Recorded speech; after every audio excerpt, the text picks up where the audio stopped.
The massive alien ship appeared over New York without warning. It hung in the sky like a silver cloud, silent and watching. Within hours, smaller craft descended to the United Nations building. Humanity held its breath.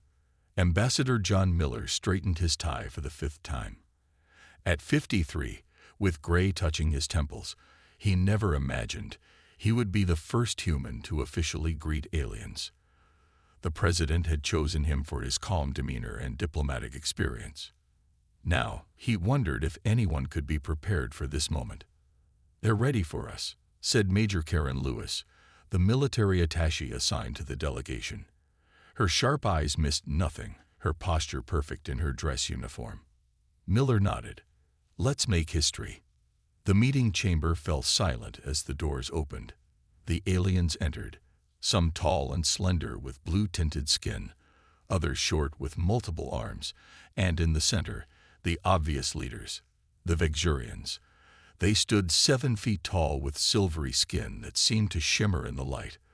Their 4 eyes blinked independently as they surveyed the human delegation. "Welcome to Earth," Miller said, stepping forward with an open hand. "We are honored by your visit and look forward to peaceful relations between our worlds." The translator device hummed for a moment. Then the lead Vexurian, who called himself High Counselor Zex, made a sound like water hitting hot metal, their version of laughter. "How quaint," the translation came through. "The primitive extends a greeting, as if we were equals."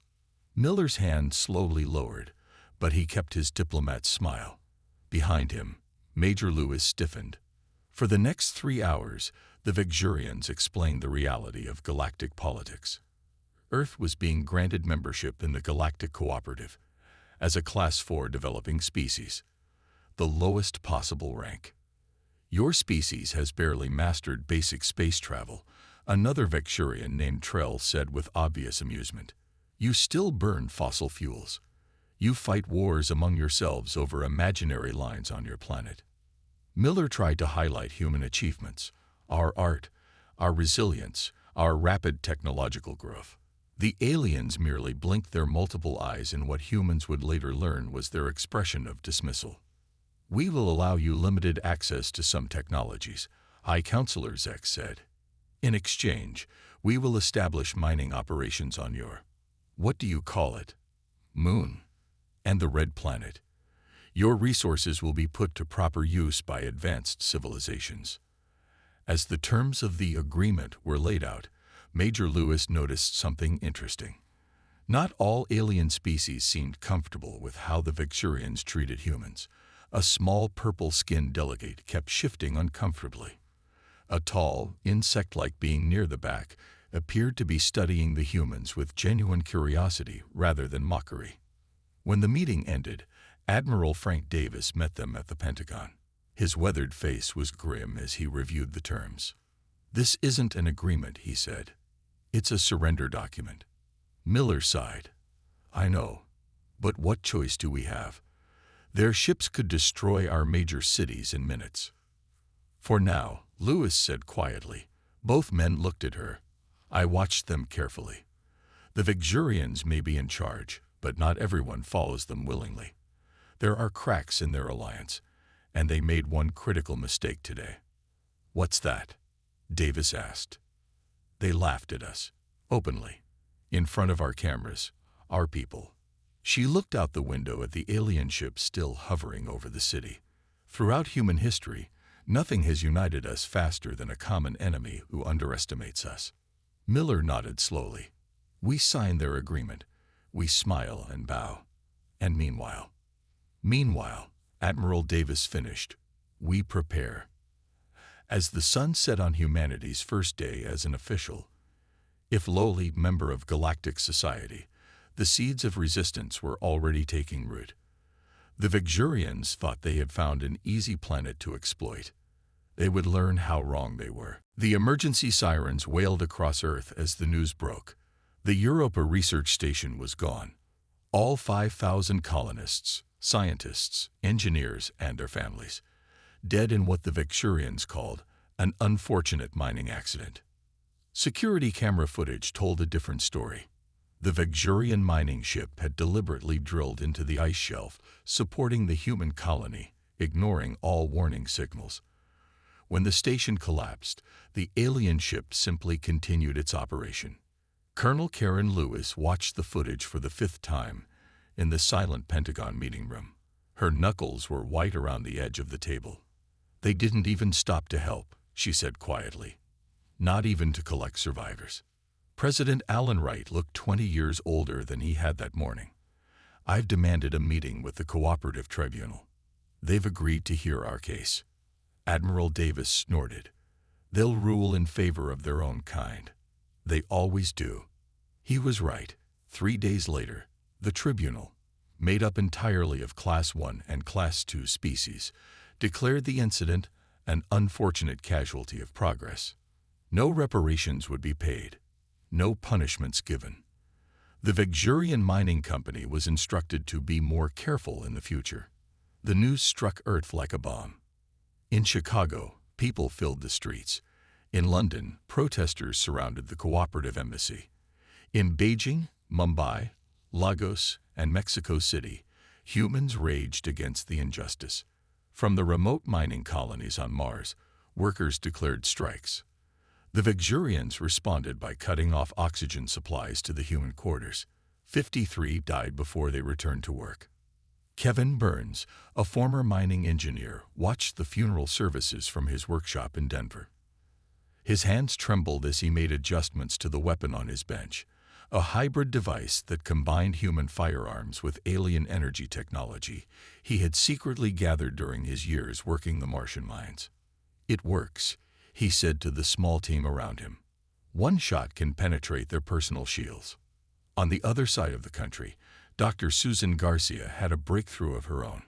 The propulsion system she had reverse-engineered now worked at 150% of the efficiency of standard cooperative drives. Humanity could finally match their speed in space.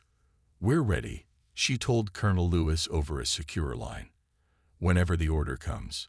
That order almost came the next day. President Wright, after weeks of diplomatic failure, announced he would address the world with a new plan for human-alien relations. The resistance movement held its breath, hoping this would be the signal to begin their long-planned rebellion. Instead, as the president walked to the podium, a beam of light struck from an orbiting Vegurian ship. The official story called it another accident, a weapons test gone wrong. But Colonel Lewis knew better. The Vegurians had monitored the president's communications and knew he planned to take a harder line. The vice president, Paul Daniels, immediately replaced Wright. His first act was to apologize to the cooperative for human aggression and promise better behavior.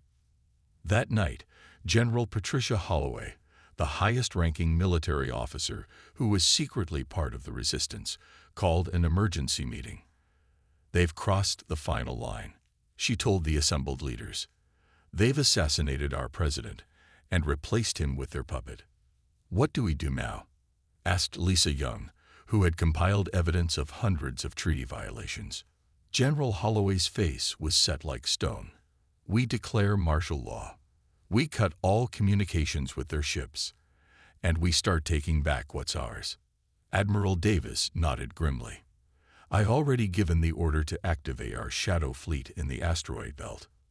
Outside, cooperative, peacekeeping forces patrolled the streets, suppressing riots with stun weapons. They believed they were witnessing the last desperate struggles of a defeated species. They had no idea what was coming. The galaxy had laughed at humanity for too long. Now, humans were done being the joke. The emergency sirens wailed across Earth as the news broke. The Europa research station was gone.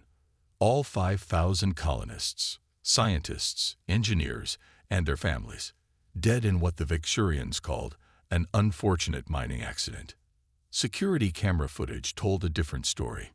The Vegurian mining ship had deliberately drilled into the ice shelf, supporting the human colony, ignoring all warning signals. When the station collapsed, the alien ship simply continued its operation. Colonel Karen Lewis watched the footage for the fifth time in the silent Pentagon meeting room. Her knuckles were white around the edge of the table. They didn't even stop to help, she said quietly. Not even to collect survivors. President Alan Wright looked 20 years older than he had that morning. I've demanded a meeting with the Cooperative Tribunal. They've agreed to hear our case. Admiral Davis snorted. They'll rule in favor of their own kind. They'd always do. He was right. 3 days later, the tribunal, made up entirely of Class 1 and Class 2 species, declared the incident an unfortunate casualty of progress. No reparations would be paid, no punishments given. The Vexurian Mining Company was instructed to be more careful in the future. The news struck Earth like a bomb. In Chicago, people filled the streets. In London, protesters surrounded the cooperative embassy. In Beijing, Mumbai, Lagos, and Mexico City, humans raged against the injustice. From the remote mining colonies on Mars, workers declared strikes. The Vexurians responded by cutting off oxygen supplies to the human quarters. 53 died before they returned to work. Kevin Burns, a former mining engineer, watched the funeral services from his workshop in Denver. His hands trembled as he made adjustments to the weapon on his bench, a hybrid device that combined human firearms with alien energy technology he had secretly gathered during his years working the Martian mines. It works, he said to the small team around him. One shot can penetrate their personal shields. On the other side of the country, Dr. Susan Garcia had a breakthrough of her own. The propulsion system she had reverse-engineered now worked at 150% of the efficiency of standard cooperative drives. Humanity could finally match their speed in space. We're ready, she told Colonel Lewis over a secure line. Whenever the order comes. That order almost came the next day. President Wright, after weeks of diplomatic failure, announced he would address the world with a new plan for human-alien relations. The resistance movement held its breath, hoping this would be the signal to begin their long-planned rebellion. Instead, as the president walked to the podium, a beam of light struck from an orbiting Vexurian ship. The official story called it another accident, a weapons test gone wrong. But Colonel Lewis knew better. The Vexurians had monitored the president's communications and knew he planned to take a harder line. The vice president, Paul Daniels, immediately replaced Wright. His first act was to apologize to the cooperative for human aggression and promise better behavior. That night, General Patricia Holloway, the highest-ranking military officer who was secretly part of the resistance, called an emergency meeting. They've crossed the final line, she told the assembled leaders. They've assassinated our president and replaced him with their puppet. What do we do now? Asked Lisa Young, who had compiled evidence of hundreds of treaty violations. General Holloway's face was set like stone. We declare martial law. We cut all communications with their ships, and we start taking back what's ours. Admiral Davis nodded grimly. I've already given the order to activate our shadow fleet in the asteroid belt. Outside, cooperative, peacekeeping forces patrolled the streets, suppressing riots with stun weapons. They believed they were witnessing the last desperate struggles of a defeated species. They had no idea what was coming. The galaxy had laughed at humanity for too long. Now, humans were done being the joke. To the Vexurians and their cooperative allies, Earth appeared broken. After the death of President Wright and the violent suppression of the riots, humans seemed to accept their place at last. Vice President Paul Daniels, now acting as president, signed even more one-sided agreements. Resources flowed out from Earth at increasing rates. Human workers kept their heads down. It was exactly what the resistance wanted them to think. 3 years, General Patricia Holloway told the secret council meeting deep beneath the Rocky Mountains. 3 years of playing weak and scared. 3 years of building our strength. Around the table sat the true leaders of humanity. Richard Torres, the legitimate president elected by the Resistance Network, nodded in agreement. The Vexurians believe their puppet government controls Earth. They'd grown comfortable. And careless, added Colonel Lewis. Her uniform now bore no official insignia, but everyone knew her rank in the shadow military.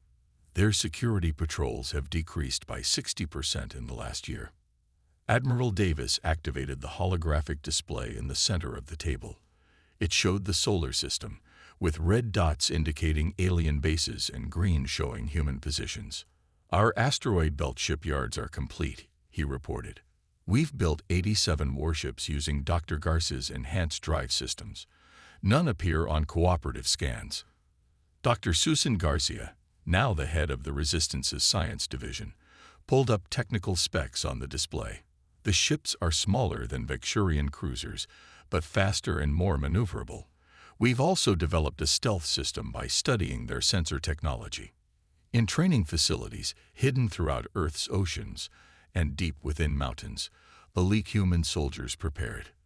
They trained with both standard weapons and the new hybrid technologies developed by Kevin Burns and his team. They studied alien anatomy and tactics.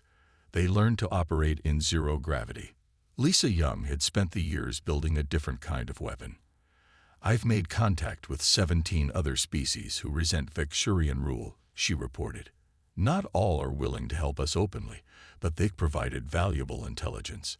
The Arcturians in particular seem eager to see the Vecturians fall. President Torres turned to Eric Daniels, a young man who had served as an aide to the Vecturian ambassador. What's the latest from your side? Eric placed a small device on the table. Their entire communication network, security protocols, encryption keys, command codes. I've been copying it bit by bit for years while serving them drinks and cleaning their quarters. No one around the table smiled. The time for satisfaction would come later. Beyond Earth, in the belt between Mars and Jupiter, the hidden shipyards hummed with activity. Human engineers worked in secret, constructing vessels that combined the best of human innovation with reverse-engineered alien technology. The flagship, U.S. Defiance, was nearly twice as large as the other ships, with weapon systems that even the Vecturians would fear. On the far side of the moon, away from prying alien eyes, Colonel Lewis put the final units through their training. Special Forces soldiers who could infiltrate alien installations, pilots who could outmaneuver cooperative ships, engineers who could hack alien systems. We get one chance, she told them during the final briefing. 3 years ago, they killed our people and laughed about it. In 3 days, we show them exactly what humanity does when backed into a corner. In his luxury office in New York, the puppet President Paul Daniels met with Vecturian officials. He smiled and nodded as they outlined their plans to increase resource extraction from Earth. He signed the documents they placed before him. The 10th anniversary of Earth joining the cooperative is approaching, the lead Vecturian mentioned. We plan a celebration on our homeworld. Your presence would symbolize how successfully we've integrated your species. I would be honored, Daniels replied, his smile never reaching his eyes. As the aliens left, satisfied, Daniels pressed a hidden button under his desk, sending the signal that would begin humanity's carefully orchestrated revenge. On the Vecturian homeworld, lights danced across the crystal spires of the capital city. The celebration marking 10 years since bringing humans into the cooperative was in full swing. High Counselor Zex raised his drinking vessel to the gathered elite, to the most profitable Class 4 acquisition in the last century, he proclaimed. The crowd laughed as holographic images showed humans toiling in mines and factories.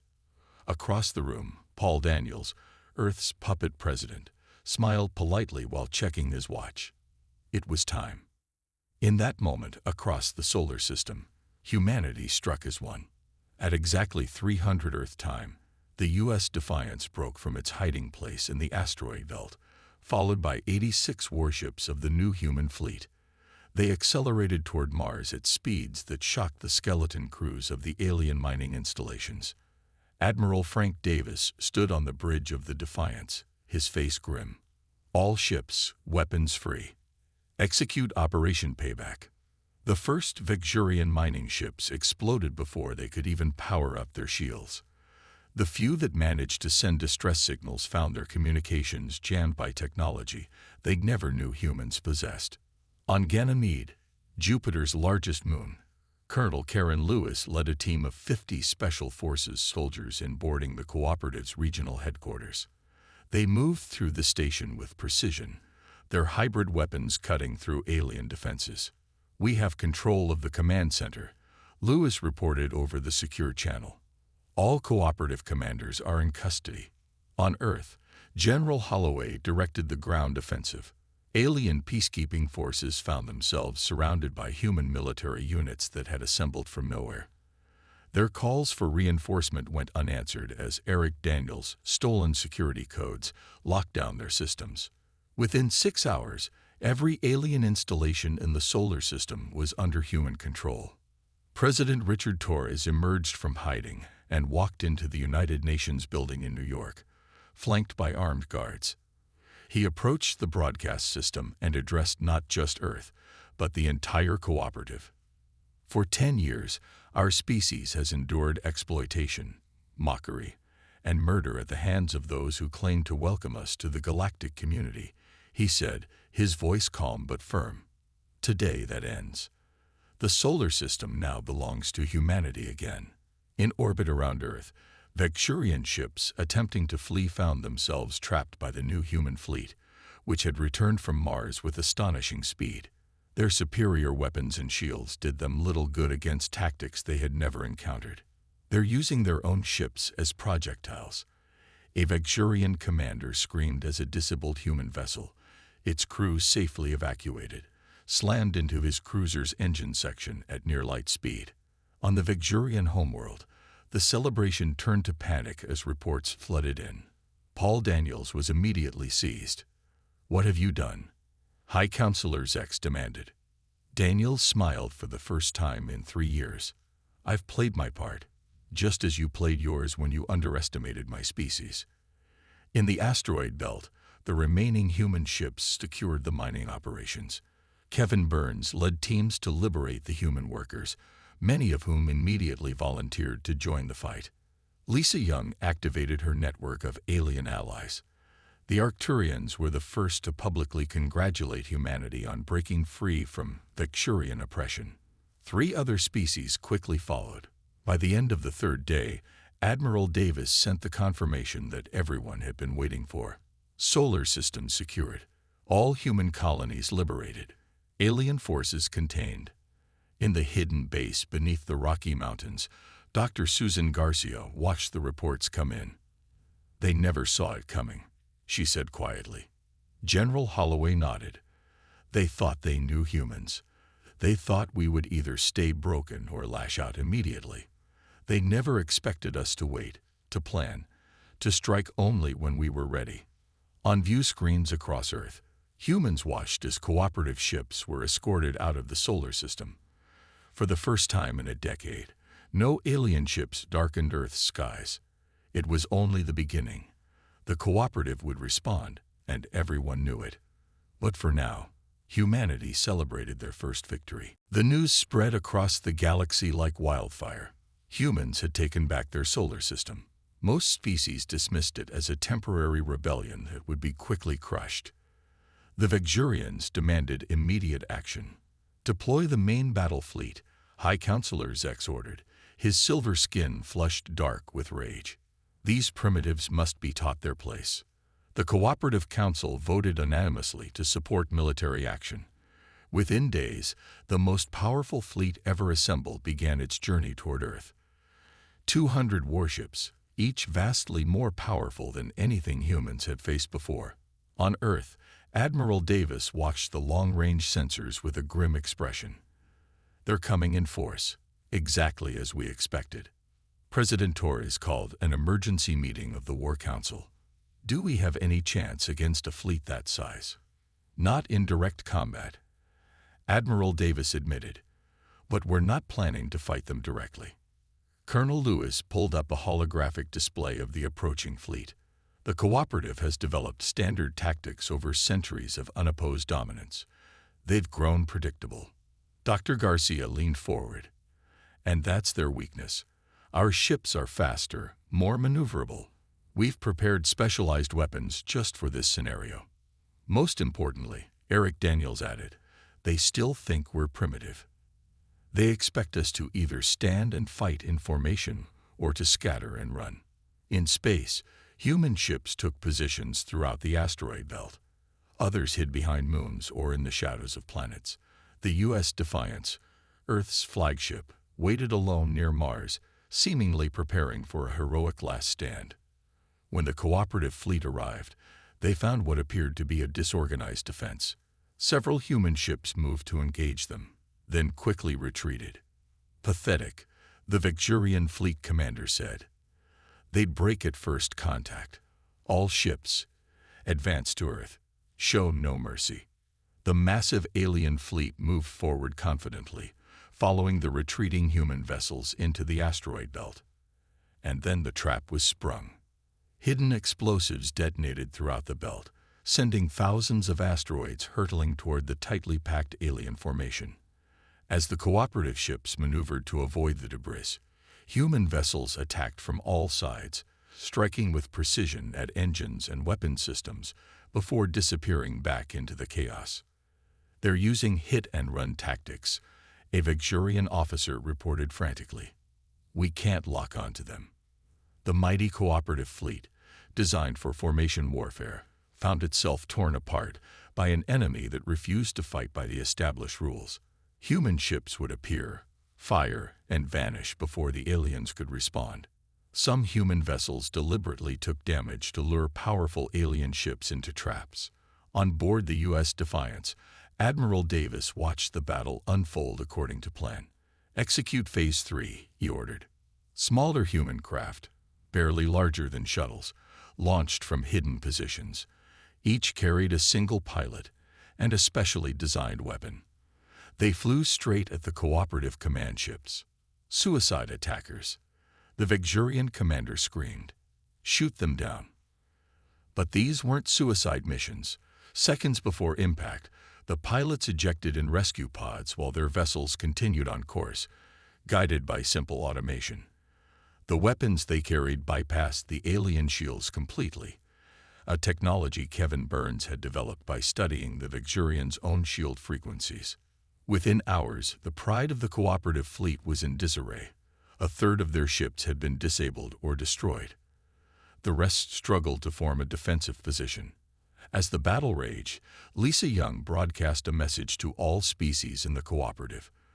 The transmission included years of collected evidence, unfair treaties, exploitation of multiple species, and secret Victurian plans to eventually dominate the entire galaxy. The humans aren't fighting just for themselves, she announced. They're fighting against a system that keeps all of us enslaved to Victurian greed. The effect was immediate. 3 species currently serving in the cooperative fleet stopped fighting. 2 others turned their weapons on the Victurians. The mighty cooperative battle fleet, expecting an easy victory against primitives, now faced both innovative human tactics and rebellion within their own ranks. Retreat, the Victurian commander finally ordered. Fall back to defensive positions. As the shattered alien fleet limped away, Colonel Lewis sent a message to their flagship. This is just the beginning. 1 year after the battle that became known as the Breaking, humanity stood in a very different position in the galaxy.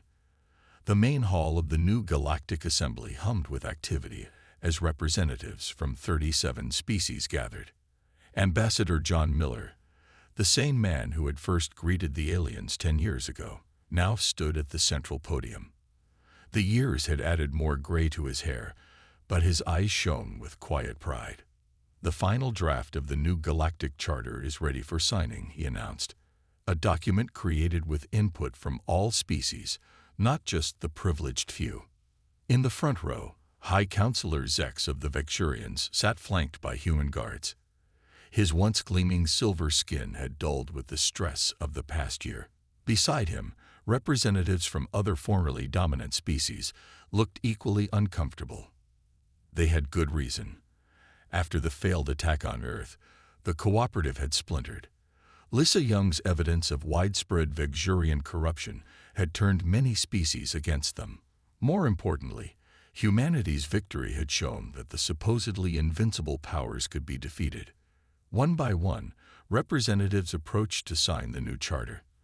The document eliminated the case system of species classification and established equal voting rights for all members.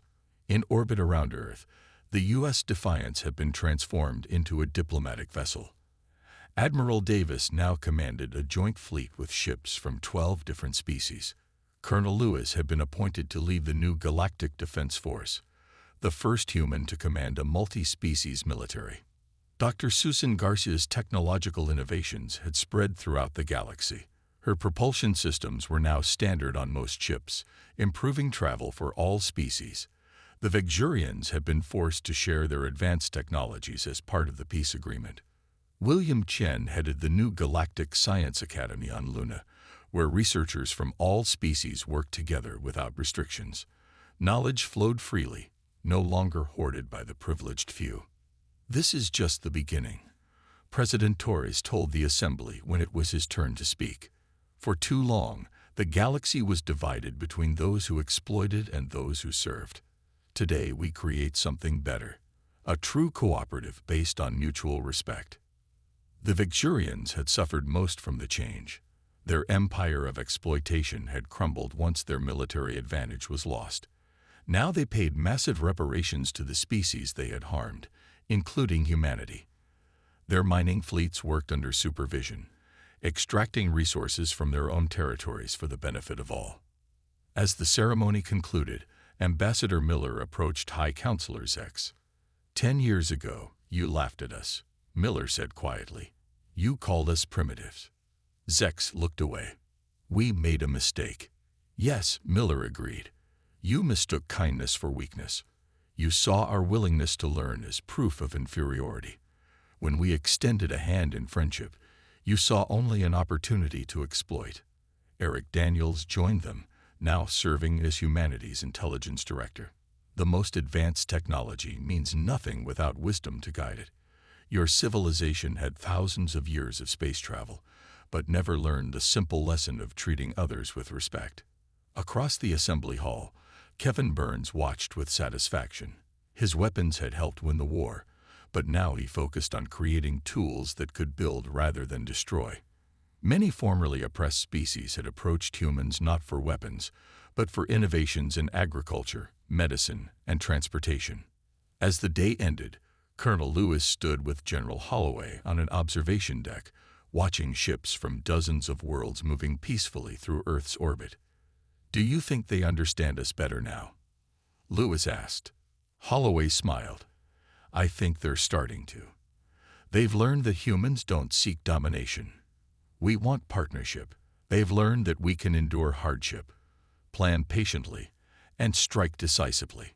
Most importantly, they've learned that a species' worth isn't measured by the age of their technology, but by the strength of their character.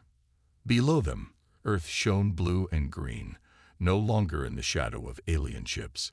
Humanity had earned its place among the stars, not as servants or as conquerors, but as equals. The galaxy had laughed at humans. It wasn't laughing anymore.